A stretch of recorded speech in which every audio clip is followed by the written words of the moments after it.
इस वीडियो में हम लोग देखेंगे Bihar board maths objective question 2025 के लिए। तो आइए शुरू करते हैं क्वेश्चन नंबर 1 से। क्वेश्चन नंबर 1 से शुरू करते हैं। क्वेश्चन नंबर 1 है 5, 15 और 20 के लॉसा और मौसा का अनुपात है। हमें 5, 15 और 20 दिया है। 5, 15 और 20 के लॉसा, तो सबसे पहले इसका हम लॉसा निकाल लेते हैं।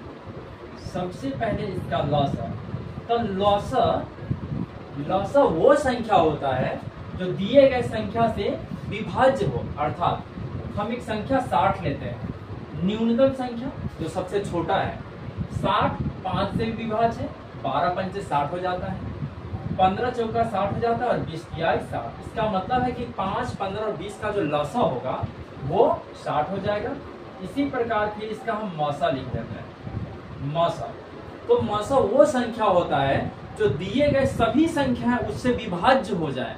जैसे हम 5 से 5 भी विभाज्य है, 15 भी विभाज्य और 20 भी, अर्थात इसका जो मौसा हो जाएगा वो 5 हो जाएगा।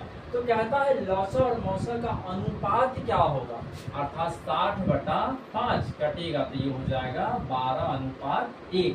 इसका जो राइट आंसर हो जाएगा वो होगा डी। 5, 15 और 20 का लॉसा और मौसा का जो अनुपात हो जाएगा वो हो जाएगा 12:1।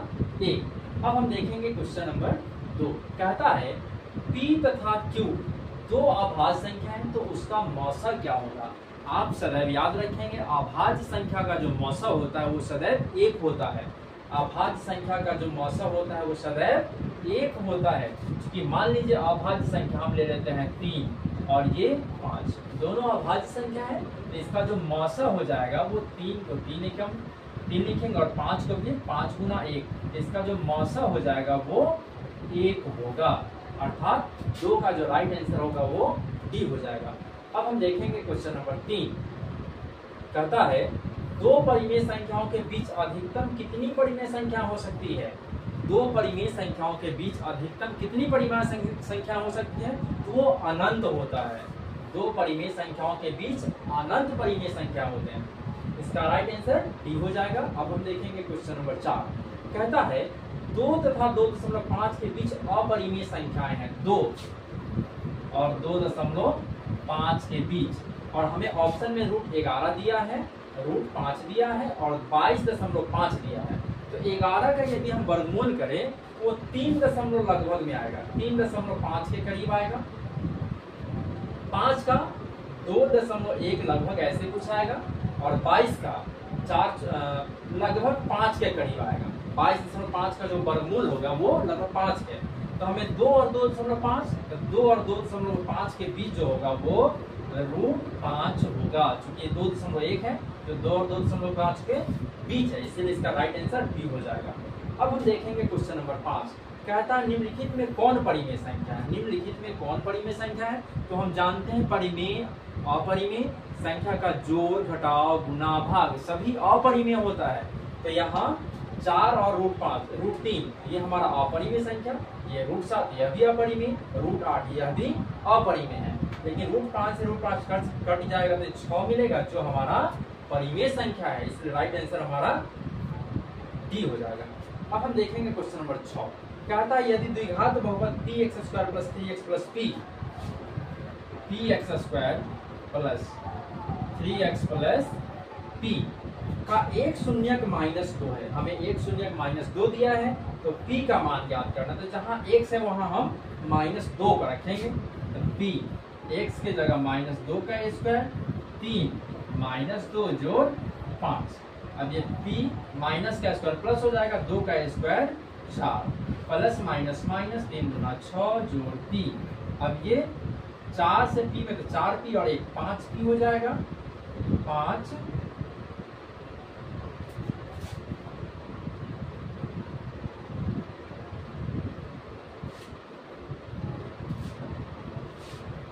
5p - 6 बराबर 0। ये हो जाएगा 5p, अभी माइनस डर जाएगा तो प्लस तो p बराबर हो जाएगा 6/5, अर्थात इसका जो हमारा राइट आंसर हो जाएगा वो ए हो जाएगा 6/5। अब हम देखेंगे क्वेश्चन नंबर 7। क्वेश्चन नंबर 7 देखेंगे, कहता है द्विघात बहुपद x स्क्वायर माइनस 2 के शून्यक है। हमें x स्क्वायर माइनस 2 बराबर हम 0 ले लिए। अब ये x स्क्वायर हम जानते हैं √2 का जो स्क्वायर होगा वो 2 होगा, हम √2 का स्क्वायर लिख सकते हैं। अब ये a square minus b square का फॉर्मूला बन गया, तो a square minus b square बराबर a माइनस b, और ये a इंटू b होता है बराबर में 0। x माइनस √2 बराबर 0, तो x बराबर हो जाएगा, अभी माइनस इधर जाएगा तो प्लस, दूसरा x प्लस √2 बराबर 0, तो x बराबर माइनस में √2, अर्थात √2 और ये माइनस में √2, इसका जो ऑप्शन हो जाएगा वो B हो जाएगा, 7 का ऑप्शन B हो जाएगा। अब हम देखेंगे क्वेश्चन नंबर 8, कहता है यदि बहुपद px बराबर x स्क्वायर माइनस 2 x जोड़ 5, x स्क्वायर माइनस 2 x जोड़ 5 के शून्यक a b है, तो a क्रॉस b क्या होगा। यहाँ a बराबर 1 दिया है, b बराबर माइनस 2 और c बराबर 5, तो a इंटू b बराबर c बटा a।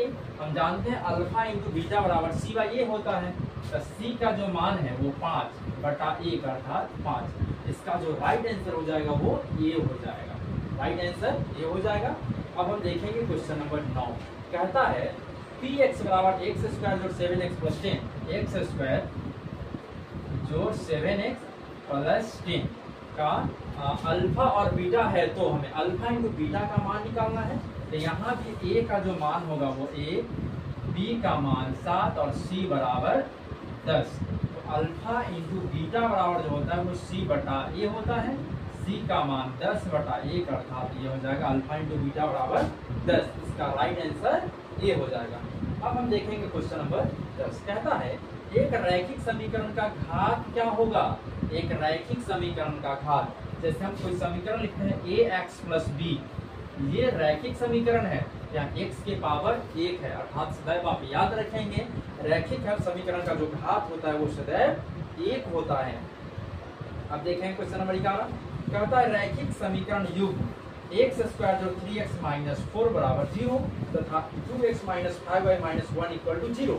यहाँ हम a1 बटा a2 बराबर b1 बटा b2 निकालते हैं। तो ये a1 का मान जो है 1 है, यहाँ x का मान कुछ नहीं मतलब 1 है, तो 1 बटा a2 का जो मान है वो 2 दिया है, तो बटा में 2 बराबर b1 का मान 3 है, तो 3 बटा b2 का मान माइनस 5 है। ये 1 बटा 2 बराबर नहीं है 3 बटे माइनस 5 के, इसीलिए ये अविरोधी हो जाएगा, इसका राइट आंसर ए हो जाएगा। अब हम देखेंगे क्वेश्चन नंबर 12। क्वेश्चन नंबर 12 कहता है एक संख्या दूसरे संख्या से 2 गुना है। हम मान लिया कि कोई संख्या x है जो दूसरे संख्या के 2 गुना है, तो ये हो जाएगा 2x। दोनों संख्याओं का योग 27 है, चलिए हम दोनों को जोड़ देते हैं, x जोड़ 2x बराबर 27, x और 2x हो जाएगा 3x बराबर 27, कट जाएगा 9 या 27, तो x बराबर हो जाएगा 9, और हो जाएगा दूसरा संख्या 2x है, तो 2x बराबर 2 गुना 9 अर्थात ये हो जाएगा 18। इसका आंसर जो हो जाएगा 9 और 18, इसका राइट आंसर ए हो जाएगा। अब हम देखेंगे क्वेश्चन नंबर 13, कहता है निम्नलिखित में कौन द्विघात समीकरण है। कौन द्विघात समीकरण, यहाँ x रूट में है इसलिए द्विघात समीकरण नहीं होगा, यहाँ x बट्टा में इसलिए अभी द्विघात समीकरण नहीं होगा, यहाँ भी बट्टा में इसलिए अभी द्विघात समीकरण नहीं होगा, और यहाँ बच गया ऑप्शन डी जो x प्लस 1 का होल स्क्वायर प्लस 4 है, x प्लस 1 का होल स्क्वायर इक्वल टू 4। ये a प्लस बी का होल स्क्वायर का फॉर्मूला लगाएंगे तो a plus b whole square होता है a square plus b square plus 2ab बराबर में 4। ये x स्क्वायर प्लस 2 एकम 2 x प्लस 1 का स्क्वायर 1 इधर प्लस इधर माइनस हो जाएगा बराबर 0। x स्क्वायर जोड़ 2x माइनस में 3 बराबर 0। ये हमारा द्विघात समीकरण है, इसलिए इसका राइट आंसर हो जाएगा डी। अब देखेंगे क्वेश्चन नंबर 14 कहता है यदि अल्फा तथा बीटा द्विघात समीकरण x square plus x minus 2 बराबर 0 के मूल हो तो हमें 1 by alpha plus 1 by beta का मान निकालना है। तो सबसे पहले हम ए का मान लिख लेते हैं। ए का जो मान है वो 1 है, एक्स स्क्वायर का गुणांक 1 है। बी बराबर 1 हो जाएगा क्योंकि यहाँ x का भी गुणांक 1 है, और c बराबर हो जाएगा -2। तो सबसे पहले अल्फा प्लस बीटा का मान लिख लेते हैं। माइनस बी बटा ए होता है, तो यहाँ -1 बटा 1 अर्थात -1, और अल्फा इंटू बीटा बराबर c बटा ए होता है, तो c का मान -2 बटा 1 अर्थात -2 हो जाएगा। तो हमें 1 by alpha plus 1 by beta का मान निकालना है। तो अल्फा इंटू बीटा ये हो जाएगा अल्फा प्लस बीटा। अल्फा से भाग देंगे, अल्फा कट जाएगा अर्थात बीटा प्लस अल्फा या अल्फा प्लस बीटा हो जाएगा। ये अल्फा प्लस बीटा का मान -1 बटा -2 कट गया, तो हमारा आंसर 1 बटा 2 हो जाएगा, जो राइट आंसर ए हो जाएगा। अब हम देखेंगे क्वेश्चन नंबर 15 कहता है यदि द्विघात समीकरण px बराबर 2x square plus 3x minus 4 बराबर 0 के शून्य अल्फा तथा बीटा हो तो अल्फा प्लस बीटा का मान क्या होगा। यहाँ a बराबर दिया है 2, b बराबर दिया है 3 और c बराबर दिया -4। तो अल्फा प्लस बीटा, तो अल्फा प्लस बीटा बराबर -b बटा a होता है, तो -3 बटा -2 कट गया, तो ये 3 बटा 2। ये हमारा आंसर हो जाएगा। इसका जो राइट आंसर हो जाएगा -b बटा a। इसका राइट आंसर हो जाएगा अल्फा सॉरी ए का जो मान यहाँ प्लस में है, ए का मान प्लस में है, यहाँ बटा में 2 होगा अर्थात ये -3 बटा 2। इसका राइट आंसर डी हो जाएगा। अब हम देखेंगे क्वेश्चन नंबर 16 कहता है p + 1 2p + 1 और 4p - 1 AP में है तो p का मान क्या होगा। इसके लिए सबसे पहले हम देखते हैं यदि a b c AP में है, इसका मतलब है कि b - a बराबर c - b होगा। ये b इधर माइनस में इधर आएगा तो प्लस, और c इधर माइनस में इधर जाएगा तो प्लस। या 2b बराबर हो जाएगा c + a अर्थात b बराबर c + a बाई 2 हो जाएगा।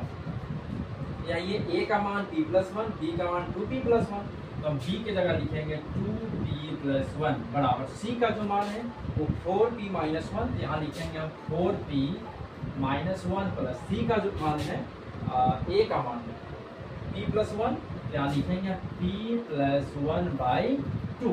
अब इसको हल कर लेते हैं, इसको क्रॉस गुना कर देते हैं। ये 2 दूना 4p हो जाएगा प्लस 2 × 2 और 4 और 1 5p हो जाएगा, और ये माइनस प्लस कट जाएगा तो 4p, अभी प्लस में इधर आएगा तो माइनस बराबर 2, ये माइनस p बराबर -2 माइनस कट गया तो p बराबर हो जाएगा 2।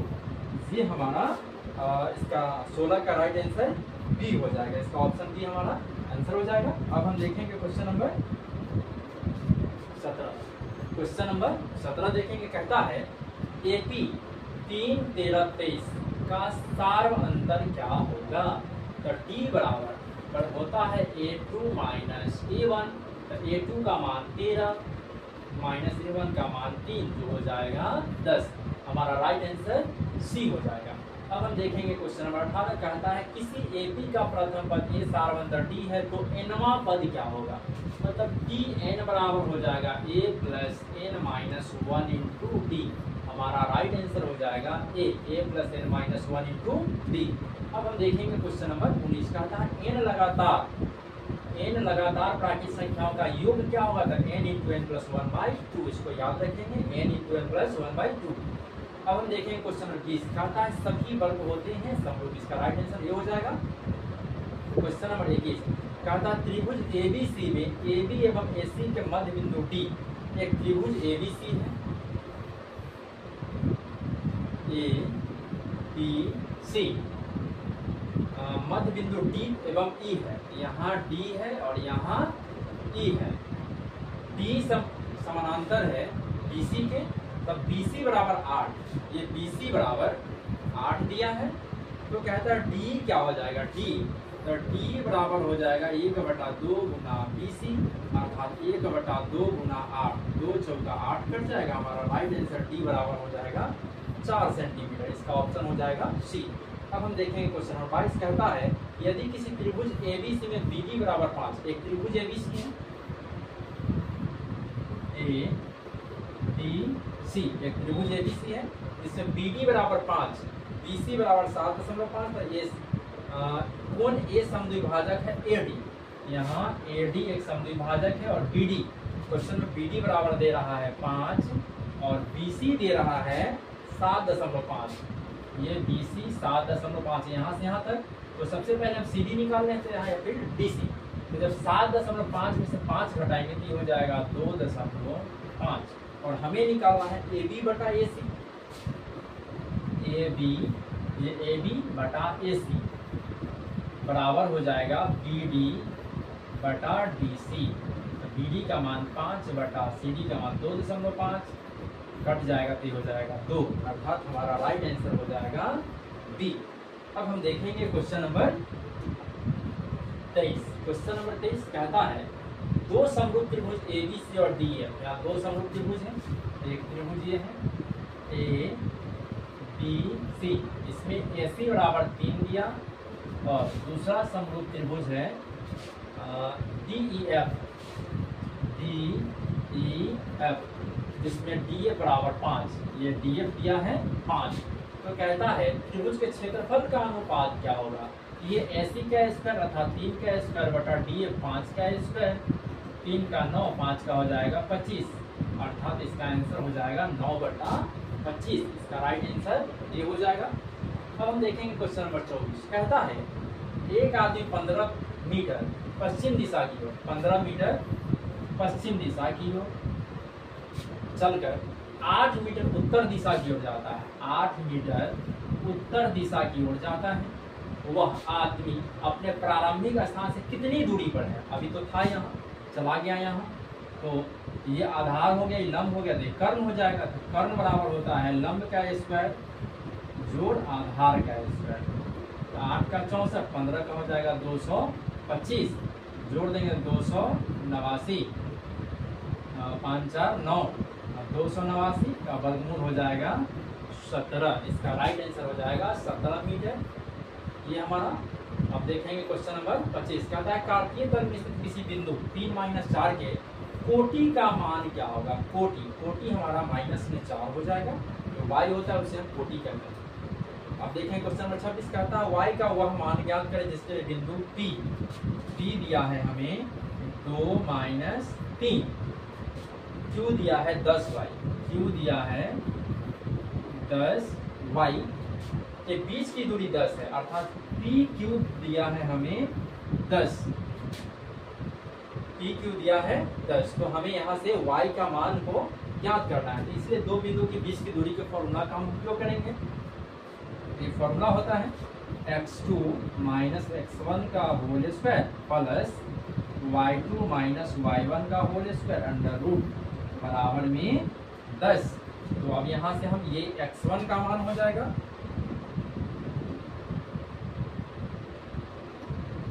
ये x1, ये x2, सॉरी ये y1 हो जाएगा, ये x2 हो जाएगा और ये y2 हो जाएगा। तो x2 का मान 10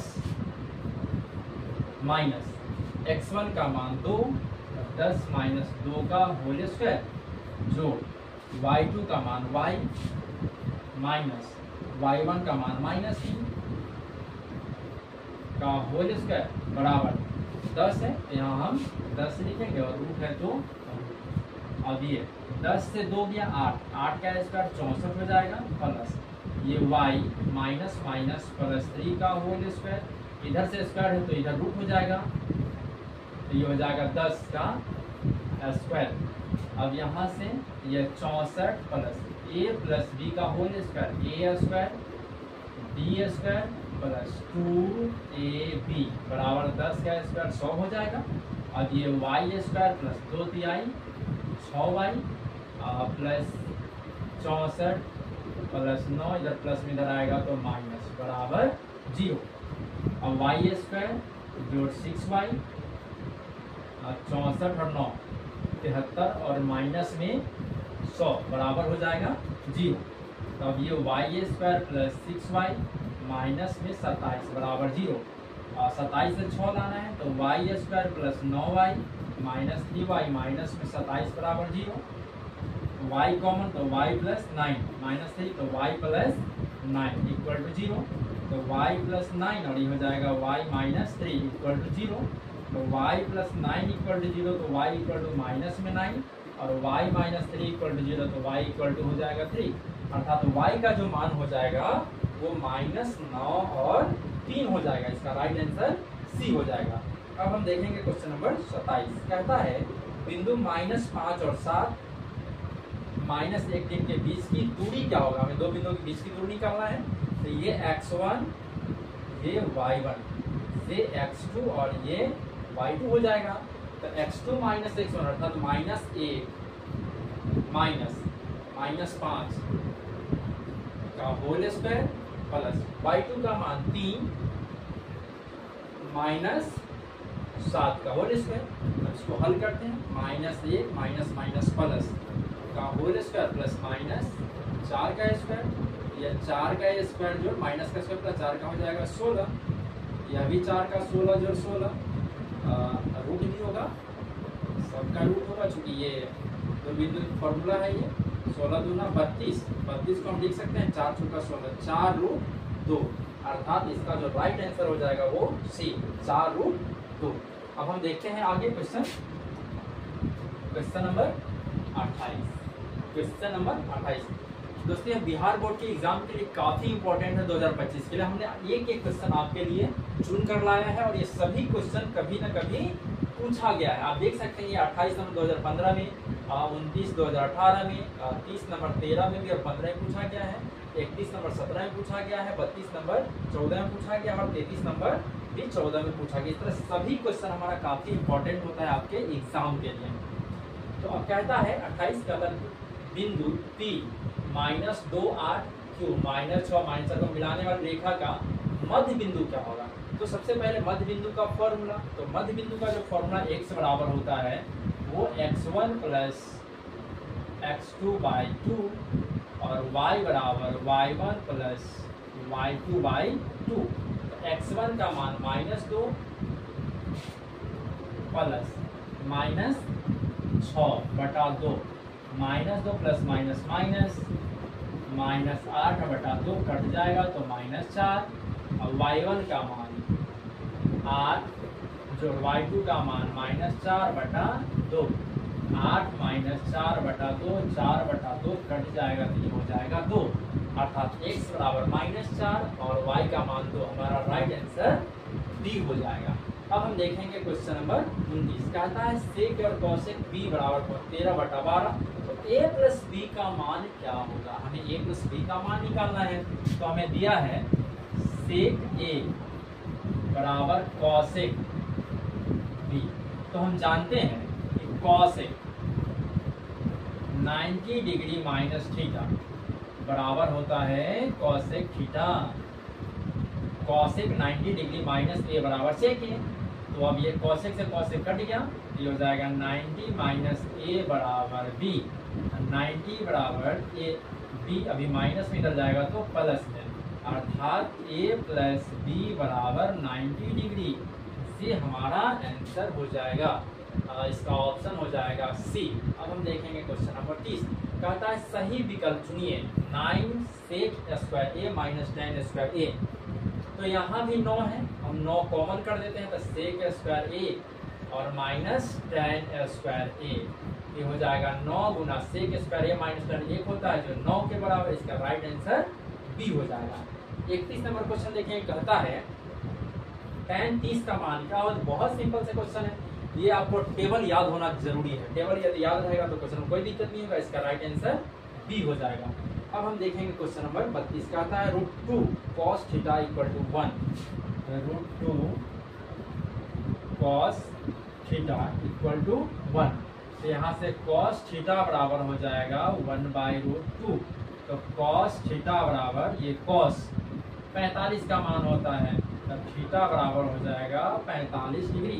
इसका राइट आंसर बी हो जाएगा। अब हम देखेंगे क्वेश्चन नंबर 33। सेम क्वेश्चन है, यह भी √3 सेक थीटा बराबर 2, तो सेक थीटा बराबर 2/√3, तो सेक थीटा बराबर ये सेक 30 का मान होता है, ये हो जाएगा थीटा बराबर 30 डिग्री। थीटा बराबर हो जाएगा 30। इसका राइट आंसर डी हो जाएगा। अब हम देखेंगे क्वेश्चन नंबर 34। क्वेश्चन नंबर 34 देखेंगे, कहता है tan अल्फा प्लस बीटा बराबर √3 में दिया है tan अल्फा प्लस बीटा बराबर √3। फिर tan अल्फा बराबर दिया 1/√3। तो कहता है tan बीटा का मान क्या होगा। तो सबसे पहले यहाँ से अल्फा का मान निकाल देते हैं। tan अल्फा बराबर ये tan 30 डिग्री का मान होता है, तो अल्फा बराबर हो जाएगा 30। और यहाँ से भी tan अल्फा प्लस बीटा, ये tan 60 का मान होता है √3, तो अल्फा प्लस बीटा बराबर हो जाएगा 60। तो यहाँ अल्फा का मान आ गया 30, तो यहाँ 30 रख देते हैं, तो प्लस बीटा बराबर 60। तो बीटा बराबर हो जाएगा 60, इधर प्लस में इधर जाएगा तो माइनस, अर्थात बीटा बराबर हो जाएगा 30। अल्फा का मान भी 30, बीटा का भी मान 30। तो हमसे पूछता है tan बीटा क्या हो जाएगा। और tan बीटा का मान जो है वो 30 डिग्री, तो tan 30 का मान 1/√3 होता है। इसका जो राइट आंसर हो जाएगा वो सी हो जाएगा, 1/√3। अब हम देखेंगे क्वेश्चन नंबर 35। कहता है cosec 90 minus theta into sign 90 minus theta किसके बराबर है। कहता है किसके बराबर है, 1 -1 0 या 1/2 के बराबर। तो cosec 90 माइनस थीटा बराबर होता है ये sec theta into sine theta होता है कॉस के, तो ये सेक थीटा और cosec बराबर cos बराबर 1/sec, सेक से सेक कट जाती हो जाएगा 1, अर्थात ये 1 के बराबर। इसका राइट आंसर ये हो जाएगा। अब हम देखेंगे क्वेश्चन नंबर 36। कहता है एक 6 मीटर ऊंचे वृक्ष की छाया 4 मीटर लंबी है। एक 6 मीटर ऊंचा वृक्ष है, इसके छाया की लंबाई 4 मीटर है।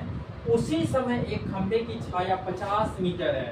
एक खंबा है जिसकी छाया की लंबाई 50 मीटर, तो खंबे की ऊंचाई क्या होगा। तो इसके लिए 1/50 बराबर 6/4। इसको हल कर देते हैं।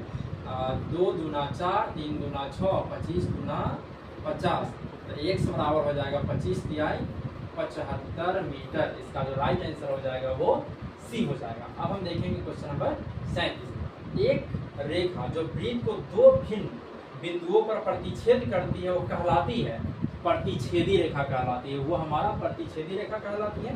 जो ऑप्शन में नहीं है तो इसका राइट आंसर हो जाएगा डी, इनमें से कोई नहीं। 28 सेंटीमीटर त्रिज्या वाले वृत्ताकार तार को मोड़ करके एक वर्ग बनाया गया है। एक वृत्त है जिसका त्रिज्या 28 सेंटीमीटर, कहता है इसको मोड़ करके वर्ग बनाया गया, तो वर्ग की भुजा की लंबाई क्या होगा। इसे मोड़ करके वर्ग बना दिया गया है। तो इसका जब व्यास इसका दिया है 28 सेंटीमीटर त्रिज्या, इसका त्रिज्या दिया है 28, तो ये मतलब r बराबर हो जाएगा 28। तो वृत्त की परिधि होता है 2πr और इसका होता है 4 गुने भुजा। वर्ग का परिमाप 4 गुने भुजा, अर्थात वृत्त का जो परिधि होगा वो वर्ग के परिमाप के बराबर होगा। अब इसे हम हल करते हैं। 22/7 गुना 28 बराबर 4 गुने भुजा। अब ये 7 चौका 28, 4 से 4 कट गया, इसीलिए भुजा बराबर 22 गुना 44। इसका जो राइट आंसर हो जाएगा वो डी, 44 सेंटीमीटर। अब देखेंगे क्वेश्चन नंबर 39। कहता है यदि समांतर चतुर्भुज की सभी भुजाएं एक वृत्त को स्पर्श करें, एक समांतर चतुर्भुज की सभी भुजाएं एक वृत्त को स्पर्श करें तो वह समांतर चतुर्भुज होगा समचतुर्भुज, वो हो जाएगा समचतुर्भुज। इसे आप फिगर से भी इस तरह समझ सकते हैं, एक समांतर चतुर्भुज की सभी भुजाएं, एक समांतर चतुर्भुज है, भुजाएं एक समांतर चतुर्भुज सभी भुजाएं एक वृत्त को स्पर्श करती है, एक वृत्त को स्पर्श करती है। इस तरह एक वृत्त को, वह समांतर चतुर्भुज होगा समचतुर्भुज, वह समचतुर्भुज हो जाएगा। अब हम आगे देखते हैं क्वेश्चन को। क्वेश्चन नंबर 40 कहता है पीटी तथा पीएस दो स्पर्श रेखा ओ केंद्र वाले वृत्त पर इस प्रकार है कि कोण पीटीएस बराबर 65, ये टीपीएस ये जो हमें मान दिया है वो 65 दिया है, 65, तो ओटीएस क्या हो जाएगा, ओटीएस बस इसका आधा, 65 का आधा हो जाएगा 32.5, ये राइट आंसर इसका हो जाएगा बी। अब देखें क्वेश्चन 41 कहता है दो वृत्त के क्षेत्रफलों का अनुपात 4:1 है तो उनकी त्रिज्याओं का अनुपात क्या होगा। वृत्त का क्षेत्रफल होता है पाई आर स्क्वायर, पहला वृत्त और ये दूसरा वृत्त, पाई से पाई कट गया, तो यहाँ क्षेत्रफल के अनुपात दिया है 4:1, 4/1, इसे r1/r2 का हम होल स्क्वायर लिख सकते हैं, बट 4/1, इधर से स्क्वायर हटा देंगे तो इधर आकर के रूट हो जाएगा, अर्थात 2:1। इसका जो आंसर हो जाएगा वो 2:1 हो जाएगा, इसका राइट आंसर बी हो जाएगा। अब देखेंगे क्वेश्चन नंबर 42 कहता है यदि दो वृत्त के क्षेत्रफल का अनुपात 4/25 है, वृत्त के क्षेत्रफल का अनुपात स्क्वायर बटा पाई r2 बराबर 4/25, तो उनकी त्रिज्याओं का अनुपात क्या होगा, पाई से पाई कट गया, यहाँ भी r1/r2 का होल स्क्वायर बटा 4/25, इधर से स्क्वायर हटा देंगे तो ये हो जाएगा इधर आकर के रूट, अर्थात 2:5, 4 का वर्गमूल 2, 25 का हो जाएगा 5, अर्थात इसका राइट आंसर हो जाएगा डी। अब देखें क्वेश्चन नंबर 43 कहता है दो वृत्त के क्षेत्रफलों का अनुपात 4:9 है, तो इसका भी 4 का हो जाएगा 2 और 9 का हो जाएगा 3, अर्थात 2:3, इसका राइट आंसर भी। ये दोनों सेम क्वेश्चन है, दोनों सेम क्वेश्चन है।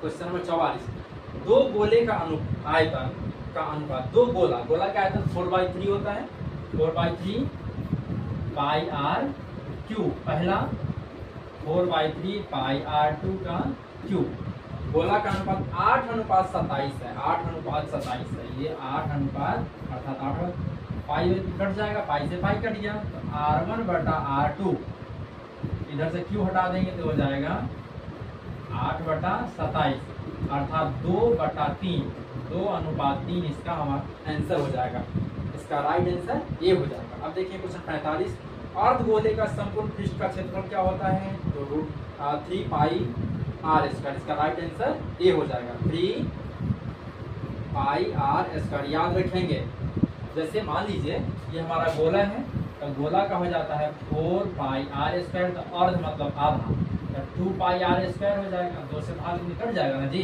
तो 2 पाई r स्क्वायर। जब गोला को हम काट देंगे तो ये कुछ इस तरह हो जाएगा, जब गोला के तो ऊपर से भी वृत्त बनेगा तो वृत्त का हो जाता है पाई r स्क्वायर, अर्थात 2 और ये प्लस हो जाएगा 3 पाई r स्क्वायर, हमारा आंसर हो जाएगा, इसका राइट आंसर ये हो जाएगा। क्वेश्चन नंबर 46 कहता है 12 सेंटीमीटर व्यास के एक गोला है जिसका व्यास 12 सेंटीमीटर है, तब इसका त्रिज्या हो जाएगा 6। हम जानते हैं आधा होता है व्यास का, आधा होता है त्रिज्या, तो कहता है गोले द्वारा विस्थापित हवा का आयतन क्या हो जाएगा, तो गोला का आयतन 4/3 पाई r क्यूब, तो यहाँ 4/3 पाई r का मान 6 का क्यूब, तो ये हो जाएगा 4/3 पाई 6 गुना 6 गुना 6, 3 दूना 6 कट जाएगा, तो ये हो जाएगा 36 गुना 72, 72 दुना 228 पाई, 72 दुना 72 चौका में 288, इसका राइट आंसर डी हो जाएगा, 46 का डी हो जाएगा। अब हम देखेंगे क्वेश्चन नंबर 47 कहता है प्रथम 4 समप्राकृत संख्याओं का प्रथम माध्य क्या होगा, प्रथम 4 समप्राकृत संख्या होगा, तो मान लीजिए पहला 2 4 6 8 सभी सम है, इसका हमें माध्य निकालना है, तो 2 जोड़ 4 जोड़ 6 जोड़ 8 बटा 4 को संख्या 4 से भाग देंगे, 814 4 18 2 20/4 काटेंगे तो 5, इसका राइट आंसर 5 हो जाएगा ऑप्शन ए। अब देखेंगे क्वेश्चन नंबर 48, 2 3 0 3 2 6 का बहुलक क्या होगा? तो बहुलक जो सबसे ज्यादा है, यहाँ 2 भी है और 3 भी है, इसका जो बहुलक हो जाएगा इसका बहुलक 2 और 3 दोनों हो जाएगा, ए और सी। इसका ऑप्शन ए और सी हो जाएगा। अब देखें क्वेश्चन 49 क्या होता है? एक सिक्के के उछालने पर चित आने की प्रायिकता क्या होता है? तो एक सिक्का का जो होता है कुल संभावना होता है 2 और एक चित आने का होता है, तो एक चित ये हो जाएगा 1/2। हमारा आंसर हो जाएगा ऑप्शन बी। अब देखें क्वेश्चन नंबर 50, 2 पासा को एक साथ फेंकने पर उन पर आने संख्याओं का योगफल 10 होने की प्रायिकता क्या है? एक पासा को फेंका जाता है, एक पासा को जब फेंका जाएगा तो या तो 4 6 हो जाएगा तब 10 होगा, या 6 4 आएगा तब 10 आएगा, या फिर 5 जोड़ 5 आएगा तब जाकर के 10। अर्थात टोटल संभावना हमारा 3 हो जाएगा और कुल संभावना पासा का होता है 36 होता है। तो हमें चाहिए प्रायिकता, तो हो जाएगा ये 3/36, काटेंगे तो 1/12, 1/12 हो जाएगा। इसका राइट ऑप्शन सी हो जाएगा। तो फ्रेंड्स, यदि हमारा वीडियो पसंद आता है तो मेरे चैनल को लाइक करें, सब्सक्राइब करें, कमेंट करें, अपने दोस्तों से शेयर करना नहीं भूलेंगे। थैंक यू, धन्यवाद।